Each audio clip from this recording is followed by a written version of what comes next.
예수 그리스도의 부르심입니다. 한번 따라서 합시다. 예수 그리스도의 부르심. 다시 한번 부르심. 우리 기독교인들은 내가 예수님을 믿는다 그렇게 얘기하는 사람은 자기 중심으로 말하는 사람이고, 내가 믿는다 그 이전에 하나님이 나를 불러서 믿는다 이렇게 말하는 것이 하나님 중심이고 성경적인 진리의 표현이고, 하나님이 불러서 믿는 거예요. 성경은 믿음은 하나님의 선물이다 그랬어요. 그러니까 믿는다는 거를 내가 믿었다, 나는 예수를 믿는다 그렇게 말하는 거는 누가 빠졌어요? 하나님이 빠진 거예요. 창세전에 우리를 택정하시고, 그 누가 먼저 부른 거예요? 하나님이 먼저 우리를 택하시고 부르신 거예요. 그게 먼저인 거예요. 부르심을 모르는 목사님들은 요즘에 사명감이 없어요. 신학교를 다니고 목회를 해도 하나님이 나를 불렀다 그런 고백이 없는 목회자들은 고난 속에서 흔들립니다. 성도님들도 마찬가지예요. 하나님이 나를 불렀다 그래서 믿는다, 하나님이 나를 불러서 믿는다, 그냥 내가 믿는다 그러면 싫으면 안 믿는 거야. 좋으면 믿고 싫으면 안 믿는 거예요. 자기가 주인이야. 근데 성경은 뭐라고 얘기하냐? 하나님이 불러서 믿게 됐는데 그 믿음도 하나님의 선물이다 그러셨어요. 그러니까 믿음은 하나님의 부르심이고 은혜입니다. 그래서 우리는 그렇게 얘기해야 돼. 하나님이 부르셨다 이렇게 얘기해야 돼. 하나님이 부르셨다. 다시 예수 그리스도로 부르셨다. 성령의 감화로 부르셨다. 그러니까 오늘 성경에 보면은 12제자를 부르사 1절에 읽어보면 한번 따라서 합시다. 예수께서 그의 12제자를 부르사. 그러니까 여기 뭐가 표현이 되어 있어요? 콜링. 예수님이 불렀다. 우리도 불렀다. 할렐루야. 이 부르심이라는 단어가 성경에 콜링인데 굉장히 중요한 거예요.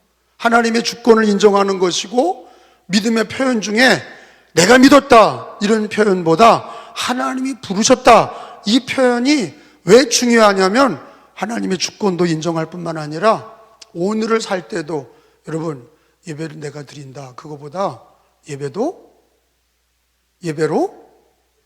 부르셨다, 그 만사가 그렇게 되는 거예요. 그게 얼마나 은혜로워. 내가 예배 드린다 그거하고 하나님이 나를 불러 예배 드리게 했다, 그게 얼마나, 처음에 부르신 것도 하나님이시고 예배로 부르신 것도 하나님이고 직분으로 집사님으로 부른 것도 하나님이시오. 내가 그냥 집사 안 하려고 했는데 집사 되고, 그냥 권사 안 하려고 하는데 권사 되고, 장로 안 하려고 하는데 장로 되고, 목사 안 하려고 하는데 목사 되고. 자기가 주인이죠. 그러니까 뭐 집사 된 걸 후회한다고 그러고, 자기가 뭐 안 한다고 그러고, 때려친다고 그러고. 왜 그러냐? 부르심을 모르니까 그러는 거예요. 하나님이 부르시는 게 얼마나 귀하고 아름다운지를 모르니까, 부르심에 대한 응답이라는 걸 모르니까 내가 믿었다, 내가 집사 땄다, 권사 땄다, 장로 땄다 이렇게 되는 거예요. 라이센스 따는 것처럼 목사 땄다 이렇게 되는 거예요. 그러니까 뭐예요? 그냥 명예만 있고 자기가 다 우지자지하는 거예요.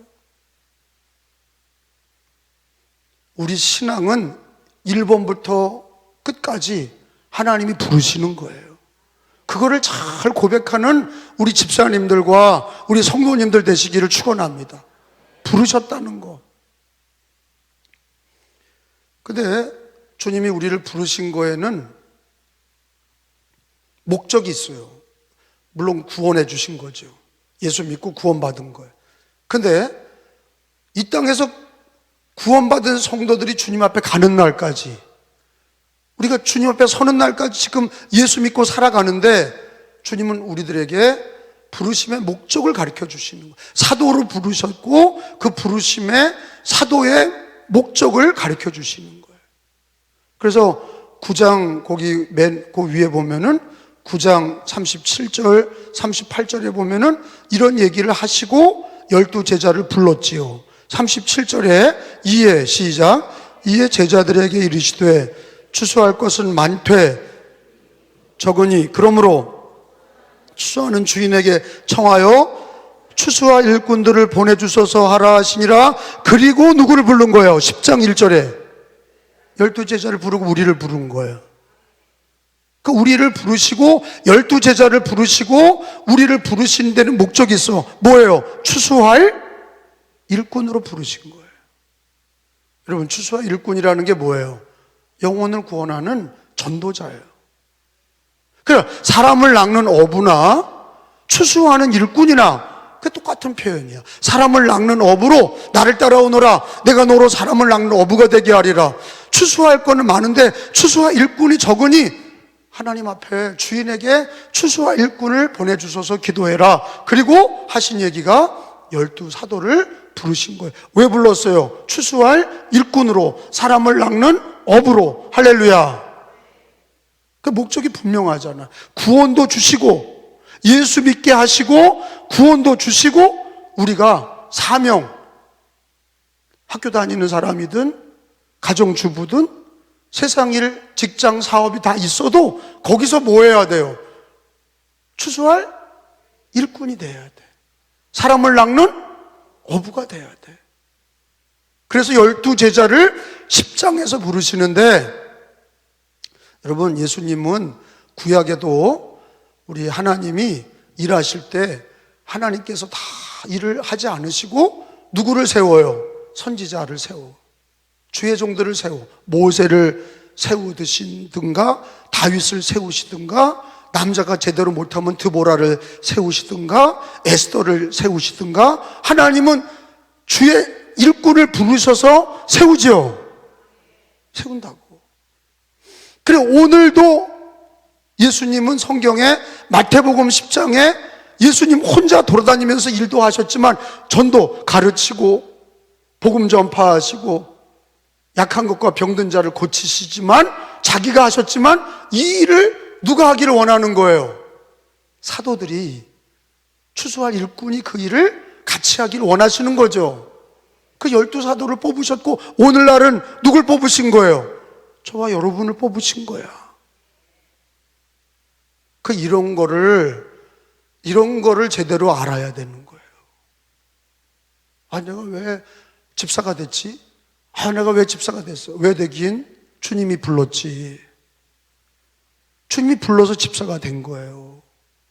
교회를 통해서 부르신 거야. 교회는 그리스도의 몸이니까. 우연한 게 아니에요. 어쩌다 보니까 된 게 아니라 주님이 부르신 거야. 집사로 부르신 거예요. 그리고 집사님으로 불러서 뭐 하시려고 하는 거예요? 추수할 일꾼.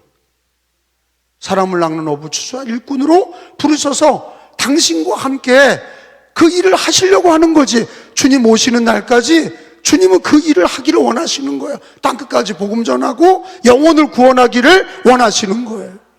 그래서 그거를 잘하는 성도들을 통해서 하나님은 일하시는 거예요.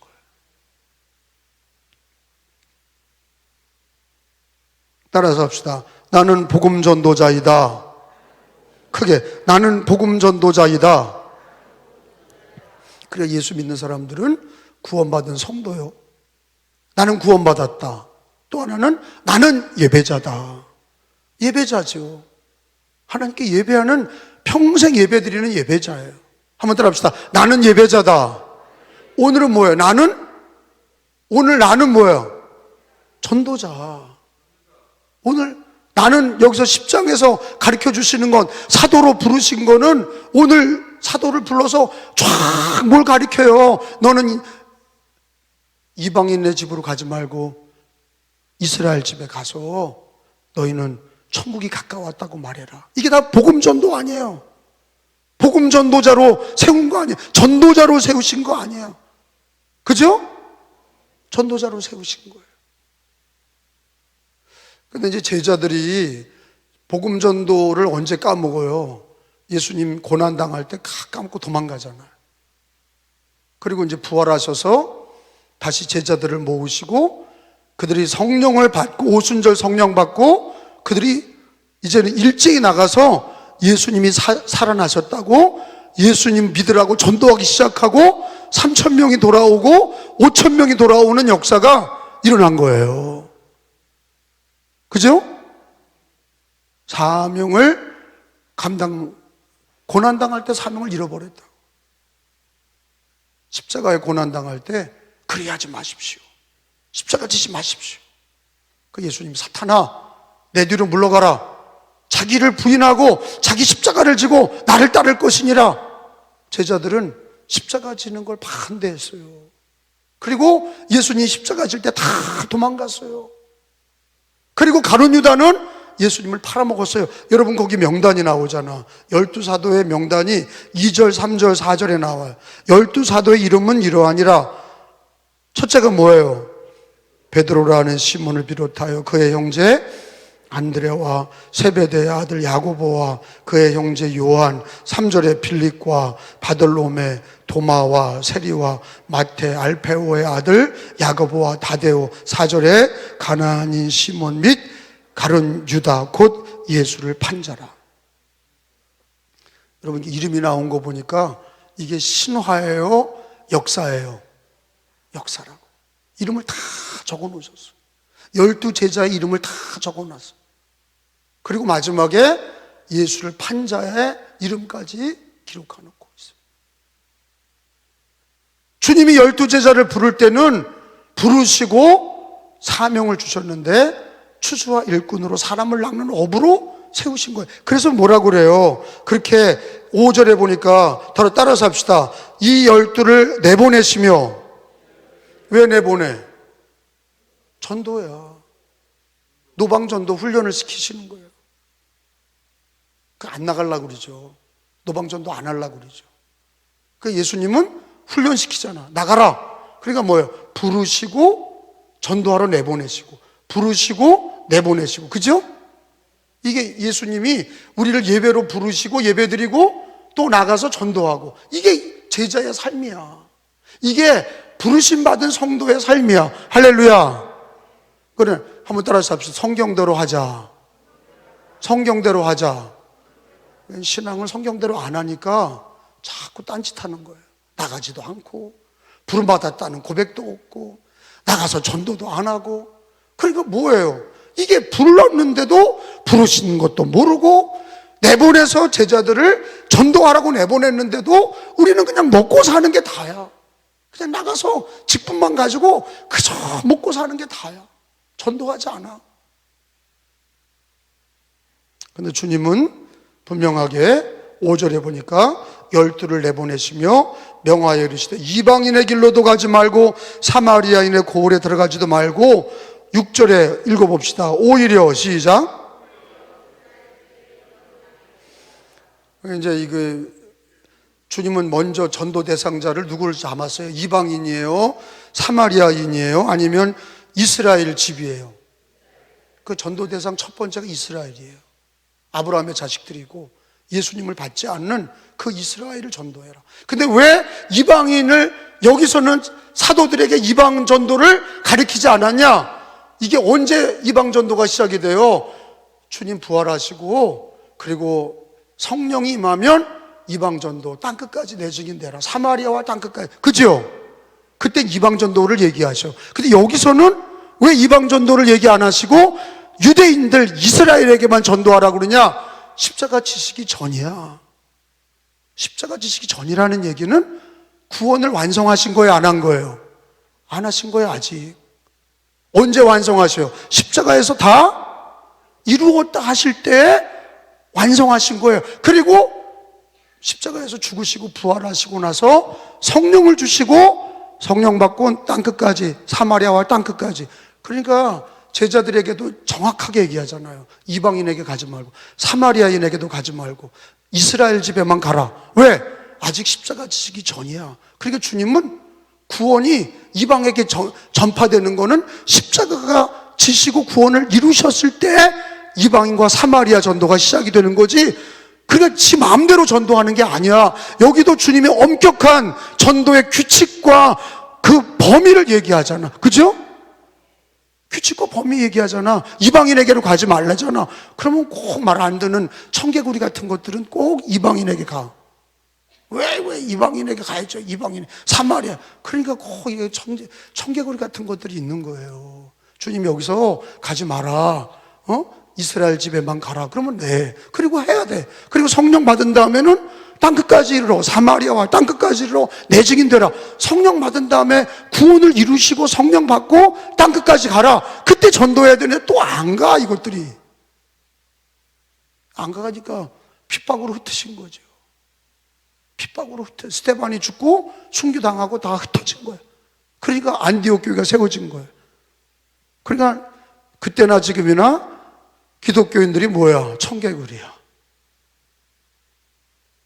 나가라면 안 나가고, 또 유대인 집에만, 이스라엘 집에만 하라면 왜 이스라엘 집에만 하라 그러냐고, 그리고 사마리아와 땅끝까지 가라 그러면 안 가고.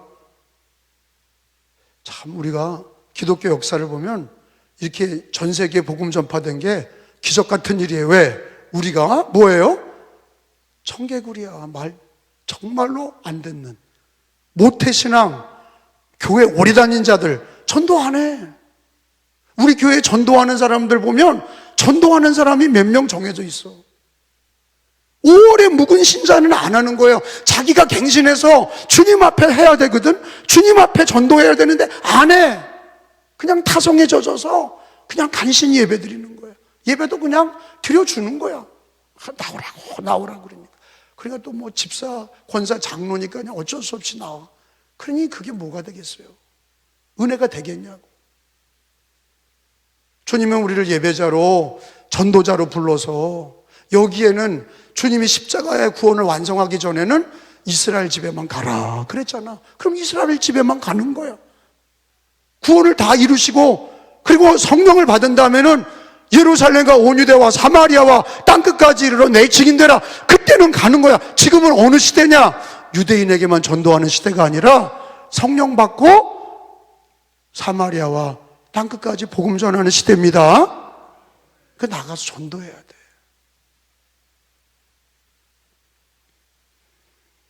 자, 몇 가지만 얘기하고 마칩니다. 거기 5절, 6절에 왜 예수님이 이방인에게 사마리아인의 집에 가지 말라, 오히려 이스라엘 집에 가라, 이유를 아셨죠?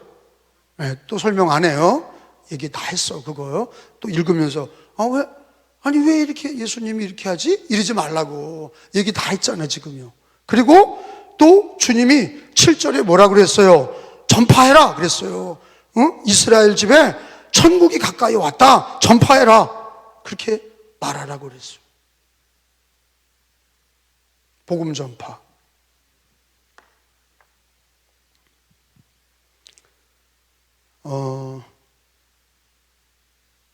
복음 전파자들에게 주님께서 그런 얘기를 하셨죠. 17절에 우리가 안 읽었는데 17절에 보세요. 사람들을 삼가라. 전도자들이에요. 부르시고 전도하는 사람들. 전도하는 사람들은 주의하라. 사람들을 삼가라. 시작. 사람들을 삼가라. 그들이 너희를 공회에 넘겨주겠고 그들의 회당에서 채찍질하리라. 그러니까 복음 전파하는 사람들이 고난이 있어요? 있어요? 있어. 그걸 각오해야 돼. 자, 왜 각오해야 되냐? 주님도 날 위해 고난 받으셨어. 그러니까 나도 복음 전할 때 고난을 감수해야 돼. 복음 전할 때 고난이 있다는 거예요. 그러니까 매번 그런 건 아니야. 그러나 고난을 각오해야 돼. 왜? 마귀가 역사하고 복음 전파를 가로막고 그런 역사가 있어. 그러니까 복음 전파에는 고난이 있어요. 그걸 각오하라. 그렇게 말씀하고 있는 거예요. 근데 고난이 있지만 그게 복이 되는 거예요. 마태복음 5장 10절에서 12절에 보면, 자, 11절부터 읽겠어요. 나로 말미암아, 시작. 나로 말미암아 너희를 욕하고 박해하고 거짓으로 너희를 거스려 모든 악한 말할 때는 너희에게 뭐가 있어요? 복이 있나니 기뻐하고 즐거워하라. 하늘에서 너희 상이 큼이라. 너네 저희 전에 있던 선지자들도 이같이 박해하였느니라. 그러니까 복음 전도자들은 고난을 받아. 근데 뭐가 커? 상이 커. 하나님 큰 축복을 받는 거야. 여러분, 복음 전도자가 주님의 부르심을 따라, 주님이 주신 사명을 따라 복음 전도자가 되시길 바랍니다. 그리고 고난을 각오할 줄 알아야 돼. 여러분, 우리가 우연히 예수 믿은 게 아니라 예수님을 복음 전해주는 이 땅에 이 구한말에 복음 전해주는 사람들이 있었기 때문에 예수 믿은 거죠. 그래, 초기에 구한말이 얼마나 많이 고난당했냐고. 그러니까 여러분, 복음이 거저 전파된 게 아니라 전도하는 사람들은 알다시피 어렵다고, 능욕도 당하고 어려움도 당하는 거예요. 근데 상이 커, 복이 큰 거야. 그 전도자들을 통해서 하나님은 일하시고 전도자에게 복을 주시는 거야. 하늘의 상을 주시는 거예요. 교회는 어떤 교회가 부흥해요? 전도하는 교회가 부흥해. 기도하고 전도하는 교회가 부흥해. 그러니까 복이야. 고난이 있어도 복음 전도하는 사람에게 하나님 복을 주시는 거예요. 재정도 주시고 은사도 주시고 능력도 주시오. 저는요, 설교학을 했어요. 저는 애초부터 논문을, 학사 논문, 석사 논문을 다 설교를 했어요. 왜? 애초부터 난 설교자가 되기를 원했어요. 좋은 설교자. 그 제 논문이 다 설교야. 그 설교를 썼는데, 여러분, 목회가 여러 가지 있어요. 성경을 배우는 성서신학이 있어요. 구약신학, 성서신학, 신학신약. 그 다음에 성서신학을 전공한 사람도 있고, 그 다음에 또 어떤 사람들은 교회사, 역사, 교회 역사를 배우는 사람도 있고, 그리고 기독교 윤리, 기독교 교육, 이런 걸 다 배워요. 이런 거 전공, 부전공해서 다 배워. 그리고 설교도 배워. 실천신학이라고 그래. 설교를 배워. 근데 제가 목회를 33년 해보니까 전도가 그 모든 신학의 꽃이야. 전도하지 못하는 거는 그게 다 소용이 없어. 성서신학이 무슨 소용이 있어요? 설교나 성서신학이나 기독교 윤리나 기독교 교육이나 모든 신학은 뭐 하기 위해 있는 거냐? 복음 전파를 위해 있는 거야. 내가 이 얘기를 했더니 다 깜짝 놀래. 그런 걸 처음 들어봤거든요. 신학교에서도 안 배우는 거예요. 근데 내가 지금까지 결론은 뭐냐? 임성모 박사도 몰라. 내가 그 얘기를 했어. 조직신학의 꽃은 뭐냐? 전도야. 왜 조직신학 하냐? 변증하는 거거든요. 철학적 변증이야. 왜 하나님이 살아계신지를 믿지 않는 사람한테 막 얘기하는 거야. 그게 뭐냐? 그게 전도야. 조직신학, 성서신학, 모든 신학의 결정판은 전도를 위해서 있는 거예요. 그러면 직분자는 왜 있나? 교회 봉사하는 것뿐만 아니라 전도하기 위해서. 스데반 집사를 봐요. 집사들 중에 빌립 집사, 스데반 집사는 사마리아, 사도들도 하지 못했던, 예수님의 12제자도 못했던 사마리아 전도를 누가 했냐?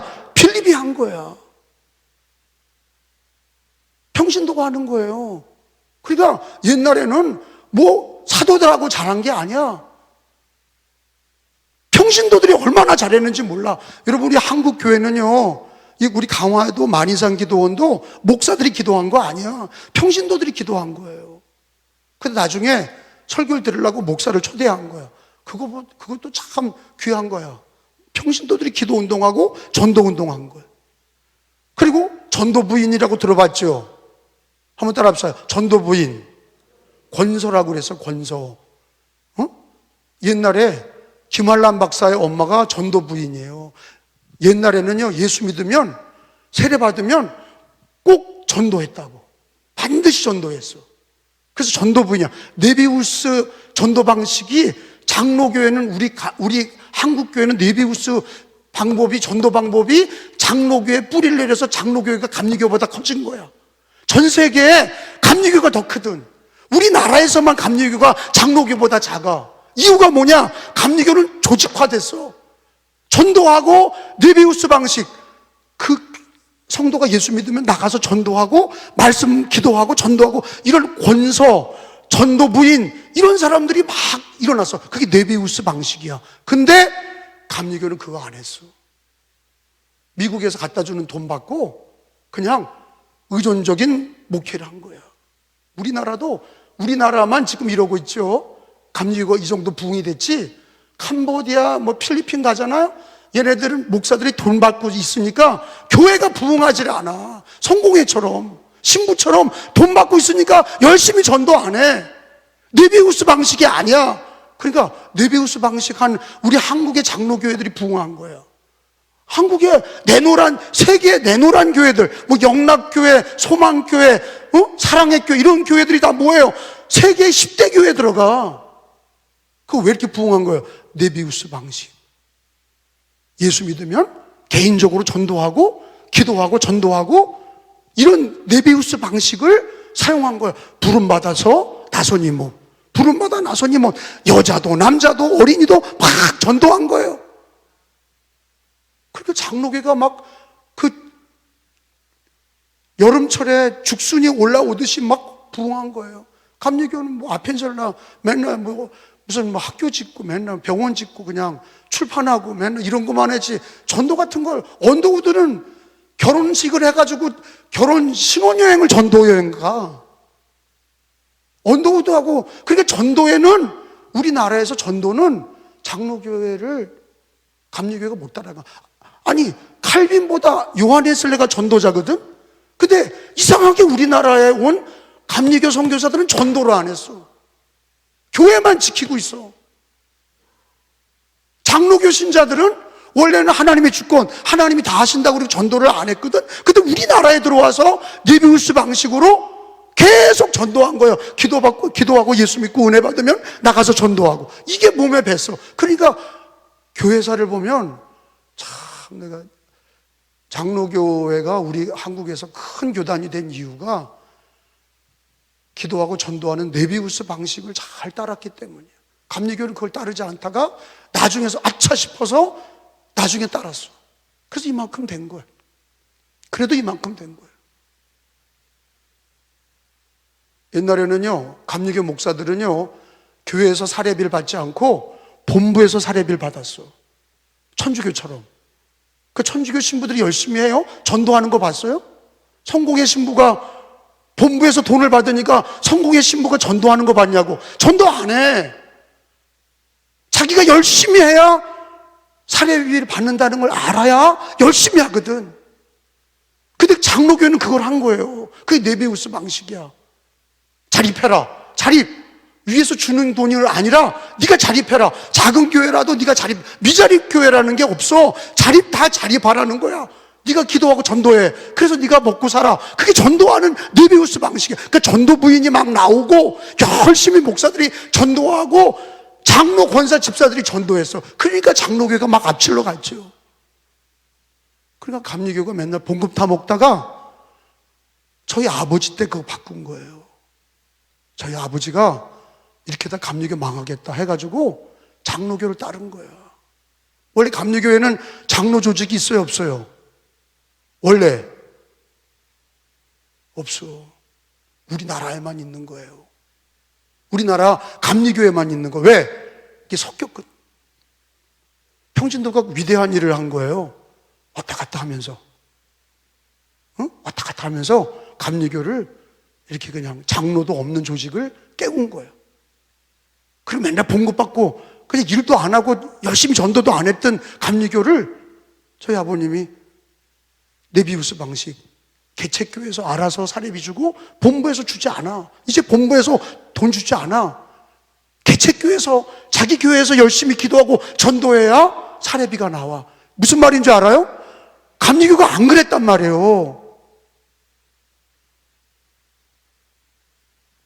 1976년 그게 큰 경기연의 사건이에요. 감리교 개혁운동. 그게 뭐냐? 네비우스 개교회가 알아서 한다. 자기 교회는 자기 교회. 옛날에는 미국, 필리핀, 지금 미국, 영국, 유럽의 감리교, 아프리카 감리교, 남미 감리교는 다 봉급받고 살아. 독일 교회는 뭐예요? 정부 교회야. 공무원처럼 돈을 줘. 나라에서요. 영국도 성공회가 나라 국교야. 그러니까 세금 걷어서 줘. 그러니까 사제들이나 독일 목사들은 전도 안 해. 왜? 세금을 통해서 공무원처럼 봉급 받으니까 전도 안 해. 전도 죽어도 안 해.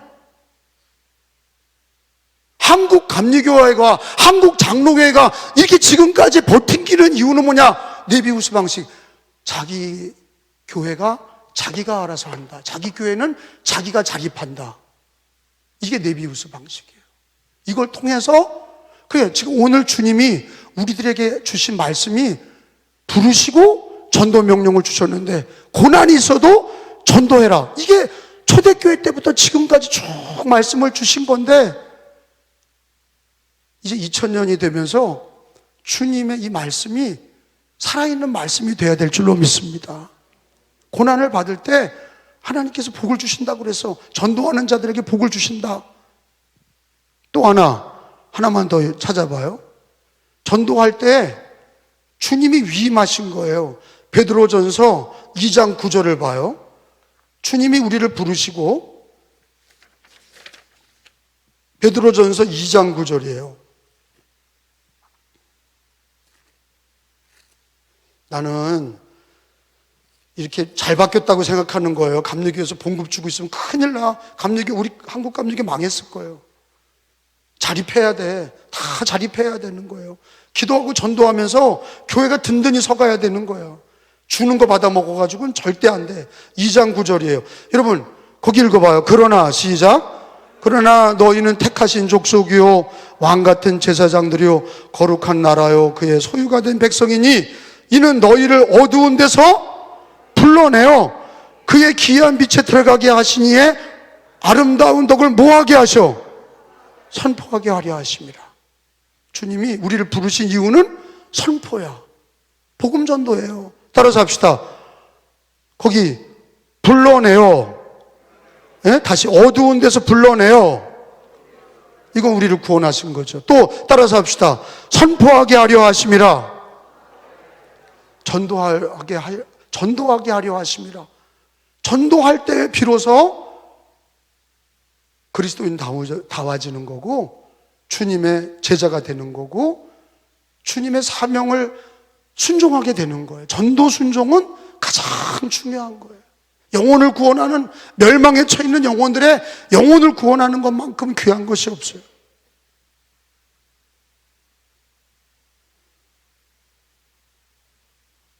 그래서 우리들은 왜 구원받았냐? 뭐 하라고?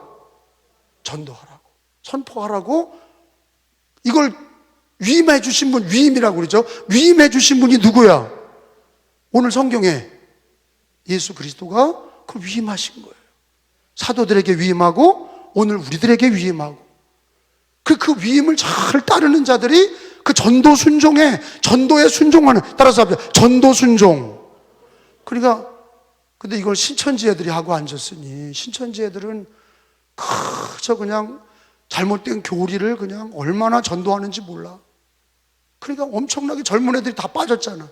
근데 우리는 정통 기독교인데, 이게 정통인데 우리는 순종하지 않아.